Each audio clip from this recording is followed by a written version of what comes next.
ஒரு ஸ்கூலில் ஒரு அழகான சுட்டி பையன் இருந்தானா. அவன் ஆனால் கொஞ்சம் முரட்டு பையனாமா. அவனுக்கு கிளாஸில் லீடர் ஆகணும்னு ரொம்ப நாள் ஆசையான். எப்படியோ ஒரு வழியாக நல்லா படித்து ஃபஸ்ட் மார்க் வாங்கி லீடர் ஆகிட்டான்.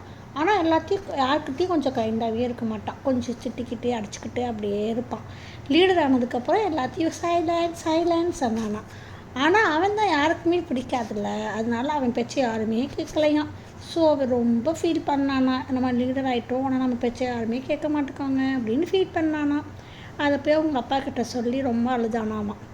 அதுக்கு அவங்க அப்பா சொன்னாங்களாம், நாளையிலேருந்து நீ போய் லீடராக கைண்டாக அவங்கக்கிட்ட என்னன்னு கேட்டு அவங்களுடைய ப்ராப்ளமாக சால்வ் பண்ணு.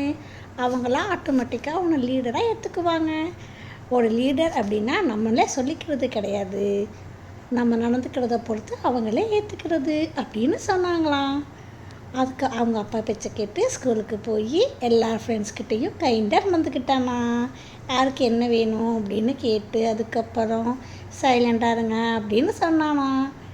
அவன் தான் எல்லாத்துக்கிட்டையும் கைண்டாக நடந்துக்கிட்டான்ல. ஸோ ஃப்ரெண்ட்ஸ்க்கெலாம் அவனை எல்லாத்துக்கும் பிடிச்சி போச்சான்.